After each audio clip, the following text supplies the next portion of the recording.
Now, we're gonna bring up Scott Santens, but what we're gonna do is bring him in with that chant we invented right here in the Bronx. $1,000 a month. $1,000 a month. $1,000 a month. $1,000 a month. $1,000 a month. $1,000 a month. All right, thank you. Let's go, Scott. All right, gang, gang. All right, so today I just want to kind of play off of what most people here know as the 7 stages of Yang. And so when a lot of people, they first hear about basic income and then heard it through Yang, you can go through these stages. And so for me, let's go with the 7 stages of basic income and kind of the way that I experienced it in my own experience. So it's phase 1, stage 1 for me was technology. And I know that's the same stage for a lot of people. It's how a lot of people are introduced to it. For me, I grew up in like a science fiction household. I grew up wanting Star Trek. That made sense to me. I grew up thinking that technology should advance and actually leave all of us better off.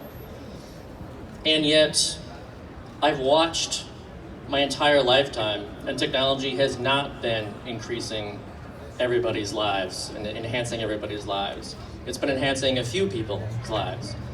And it's amazing, this chart that hopefully a lot of you are familiar with, called the Great Decoupling. And Carl mentioned this too, how productivity has more than doubled. Like my entire lifetime, we're now twice as productive, but we're not working less. Who's benefiting from this?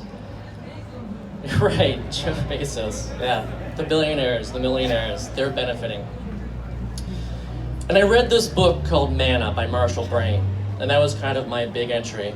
Because he framed this, he was very clear that the way we're going is towards dystopia. As technology advances, and if we do not make the right decisions along the way, dystopia lies that direction. But we can use technology to actually create a utopia, which should not be a bad word. It's weird how it became a bad word. You know, Robert Kennedy, he said that many people look at the world and ask why. And he looked at the world, how it could be, and asked why not. And that's kind of where I came from. Just why can't we use technology to improve our lives? So I read this book called Manna, and the author, after explaining, how much better things could be, he introduced the concept of basic income to me. So I started looking into it. So stage 2 for me was the history of basic income. I was amazed to learn that we were so close in the 70s that Nixon himself proposed a guaranteed income for families, and it passed the House of Representatives twice, in 70 and 71. We were so close. We did experiments all over the country. In the US, we had cities, Seattle and Denver had them. Other cities across the country experimented with negative income tax. Martin Luther King was for it. Milton Friedman was for it. Imagine that. That's not left, not right. It's forward. Like, these are ideas. This idea was something that was really considered. And we experimented not only in the US, we experimented in Canada. They essentially eliminated poverty for 5 years in Dauphin, Manitoba. And we experimented in other places too. And it was amazing to me to read through this history. And it was just kind of an unknown history to me. And then that led me to stage 3. Stage 3 being evidence. That's what I really care about. I want to know, does something work? I'm not going to just support something because it sounds good. I really care about if it works. I'm not ideological that way. And sure enough, if you look into the evidence, it works. What we learned from the 70s and the experiments then was that people didn't stop working when they got a basic income. In fact, they started working in ways that were more valuable to them.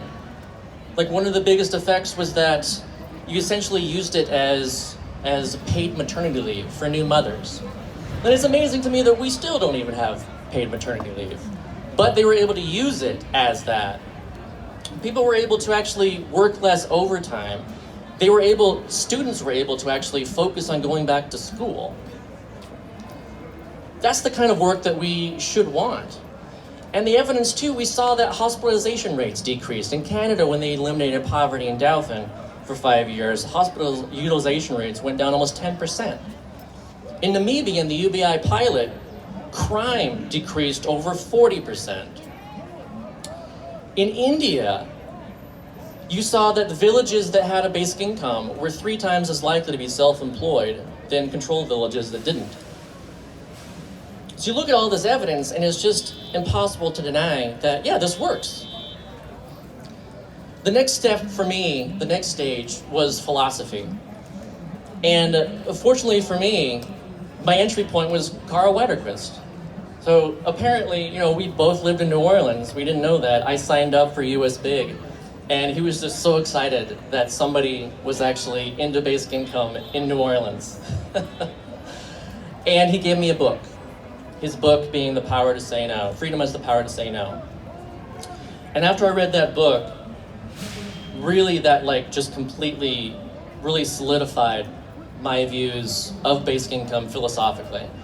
Because, these things go back, and he explained it as well as far as the power to say no and how important that is. And he himself was actually influenced by Thomas Paine. And Thomas Paine, this is a 100-years-old argument. Thomas Paine's argument was based on the fact that no one created the earth, and that it was a right, not a charity, that he was fighting for with his plan. A right, not a charity. Why? Because no one created the earth. And when you think about the philosophy too, freedom requires non-domination. Non-domination requires an empowered and protected status.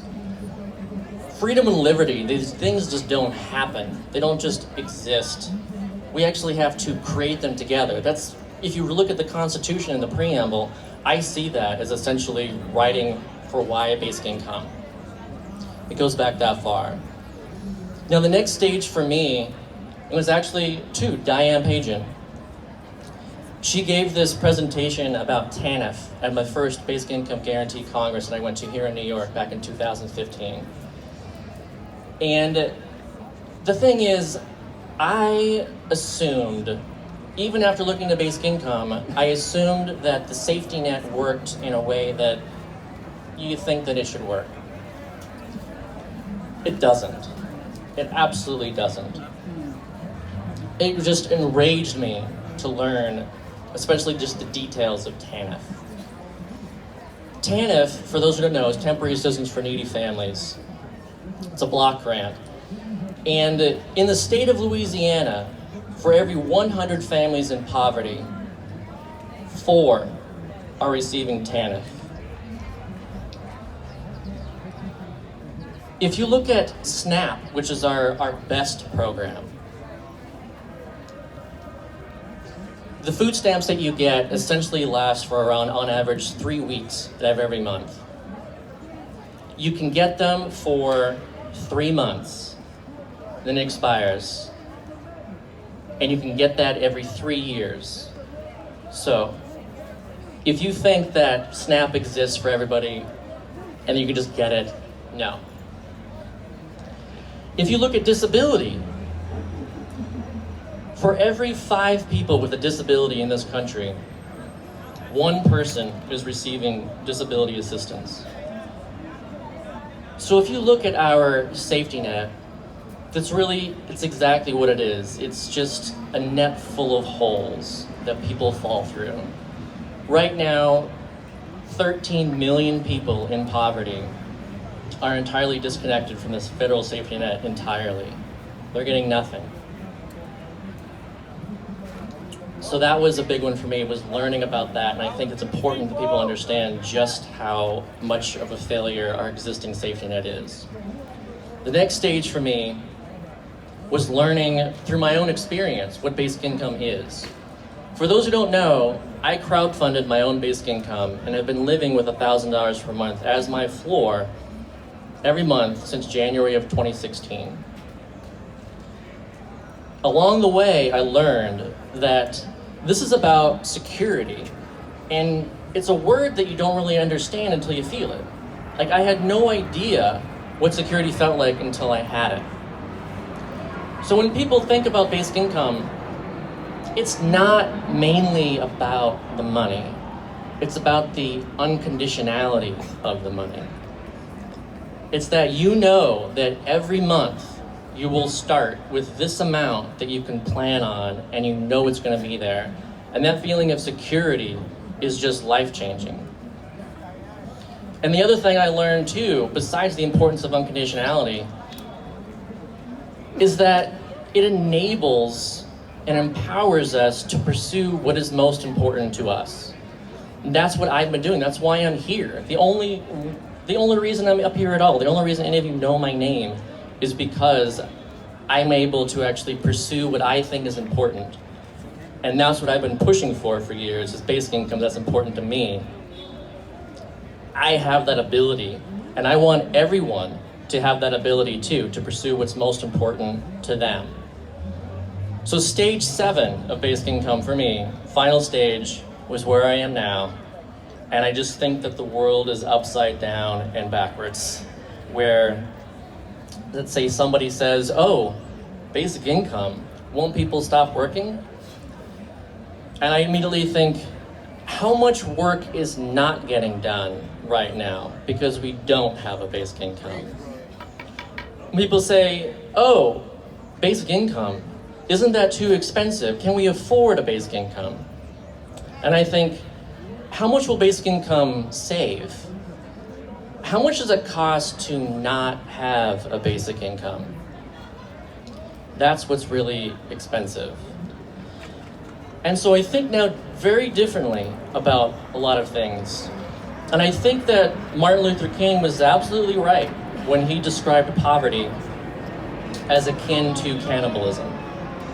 I think that decades from now, we're going to look back and we're going to think of our lack of basic income as essentially the same thing as eating each other for survival.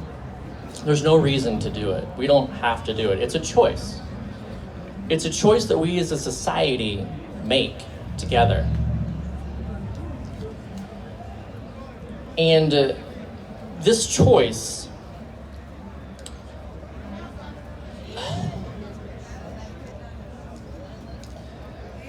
that we make, it's something society teaches us that poverty is a moral failure of the individual.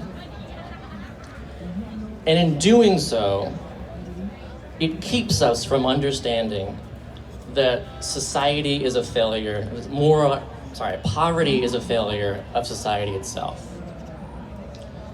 That is what it is. It's an absolute moral failure of society. And so when you think about what is basic income, UBI is not free money. UBI is freedom. UBI is power. UBI is trust. UBI is our natural inheritance. It's our share of the earth. UBI is our technological inheritance. UBI is our just compensation for our data.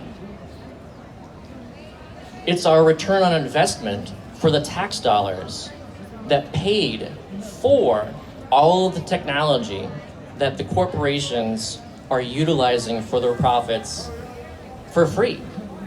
We don't get anything back from that. UBI is economic justice. And that's the thing, is that we don't recognize economic rights yet. Basic income is that. We must recognize that in a world where life has a price, that we must extend access to what we need to survive. It's absolute bare minimum. We have to have access to that. If it is not okay to choke someone to death, it is not okay to pull and keep them from breathing and only provide the air back to them if they do what you want or you work for them in ways that you are approved of. So we just, after all these stages, here I am, and I just want us to keep going forward. Think about what we can accomplish with a basic income, and understand that basic income is ours. It is ours. Let's demand it. Let's make it happen. Because goddamn it, it's the 21st century, and it's about goddamn time.